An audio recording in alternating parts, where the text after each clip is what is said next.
ಈಗ ಒಂದು 4 ವರ್ಷದ ಕೆಳಗೆ ನನ್ನ ಗ್ಯಾಸ್ ಟ್ರಬಲ್ ಶುರುವಾಗಿತ್ತು. ಹೊಟ್ಟೆ ನೋವು, ಎದೆ ನೋವು, ಮಸಲ್ಸ್ ನೋವು ತಿಳ್ಕೊಳಕ್ಕೆ 10 ಪರೀಕ್ಷೆಗಳು. ನಾನು ಅಮೃತ ಬಿಂದು ತಗೊಳಕ್ ಶುರು ಮಾಡಿದಾಗಿಂದ ಆರಾಮಾಗಿದ್ದೀನಿ. RSS ವಿರುದ್ಧ ಗೃಹ ಸಚಿವ ಪ್ರಿಯಾಂಕ್ ಖರ್ಗೆ ಪತ್ರ.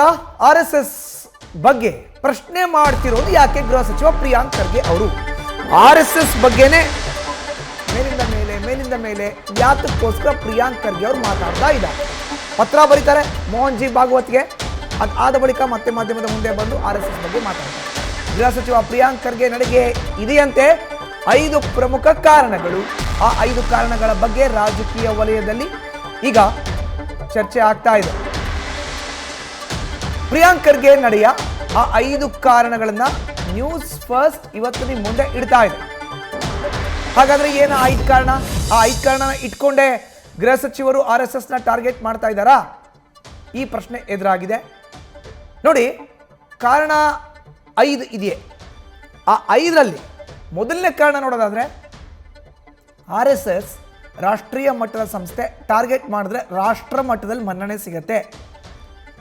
RSS ಇಡೀ ದೇಶದಲ್ಲಿ ಬೀಳ್ಬಿಟ್ಟಿದೆ. ಸೊ ಟಾರ್ಗೆಟ್ ಮಾಡಿದ್ರೆ ದೇಶದಲ್ಲಿ ಹೆಸರು ಮಾಡಬಹುದು. ತಂದೆ ಮಲ್ಲಿಕಾರ್ಜುನ್ ಖರ್ಗೆ ಅವರ ವರ್ಚಸ್ನಿಂದ ಹೊರಬರಬಹುದು. ಪ್ರಿಯಾಂಕ್ ಖರ್ಗೆ ಅವರು ಹಾಲಿ ಗೃಹ ಸಚಿವರು, ತಂದೆಯವರ ವರ್ಚಸ್ನಿಂದ ಹೊರಗಡೆ ಬರಬಹುದು RSS ನ ಟಾರ್ಗೆಟ್ ಮಾಡಿದ್ರೆ.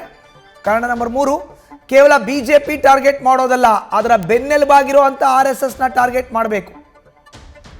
BJP ಟಾರ್ಗೆಟ್ ಮಾಡಿದ್ರೆ ಅದು ಪಾಲಿಟಿಕ್ಸ್ ಆಗುತ್ತೆ. RSS ಏನು? BJPಯ ಬೆನ್ನೆಲುಬು, ಗ್ರೌಂಡ್ ವರ್ಕ್ ಮಾಡೋದೇ ಅವರು. ಸೊ ಅವ್ರನ್ನೇ ಟಾರ್ಗೆಟ್ ಮಾಡಿದ್ರೆ, ಬೇರನ್ನೇ ನಾವು ಮುಟ್ಟಿದ್ರೆ ಸರಿ ಹೋಗುತ್ತಲ್ವಾ ಅಂತ. ಇನ್ನು ಕಾರಣ ನಂಬರ್ 4, 2019ರಲ್ಲಿ ತಂದೆಯನ್ನು ಸೋಲಿಸಿದ್ದು BJP ಆದರೂ ಗ್ರೌಂಡ್ ವರ್ಕ್ ಮಾಡಿದ್ದು RSS.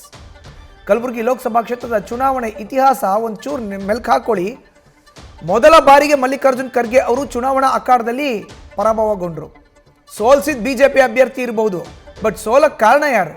ಗ್ರೌಂಡ್ ವರ್ಕ್ ಮಾಡಿದ್ಯಾರು? ವೇದಿಕೆ ಕಲ್ಪಿಸಿದ್ಯಾರು? BJP ಅವರಲ್ಲ, RSS ಅವರು. ಸೊ ಇದು ಸೇಡಿಗೆ ಸೇಡು. ಕಾರಣ 5, RSS ತತ್ವ ಸಿದ್ಧಾಂತಗಳ ಬಗ್ಗೆ ಮಾತನಾಡಿದ್ರೆ ಇಡೀ ದೇಶದ ಗಮನ ತಮ್ಮತ್ತ ಸೆಳೆಯಬಹುದು. ಯಾರು ಮಾತಾಡ್ತಾ ಇದ್ದಾರೆ RSS ಬಗ್ಗೆ? ಯಾವುದಾದ್ರೂ ಕಾಂಗ್ರೆಸ್ ನಾಯಕರು ಮಾತಾಡ್ತಾ ಇದ್ದಾರಾ? ಅಥವಾ ಅನ್ಯ ಪಕ್ಷದ ನಾಯಕರು ಮಾತಾಡ್ತಾ ಇದ್ದಾರಾ? ನಾನು ಮಾತಾಡಿದ್ರೆ ಇಡೀ ದೇಶದ ಗಮನ ನನ್ನತ್ತ ಸೆಳಿಬಹುದು. ಈ ವಿಷಯಗಳನ್ನು ಮುಂದಿಟ್ಕೊಂಡು ಪ್ರಿಯಾಂಕ್ ಖರ್ಗೆ ಅವರು RSS ನ ಟಾರ್ಗೆಟ್ ಮಾಡ್ತಾ ಇದ್ದಾರೆ. ನ್ಯೂಸ್ ಫಸ್ಟ್ ನಿರ್ಭೀತಿಯಿಂದ ನಿಮ್ಮ ಪರವಾಗಿ.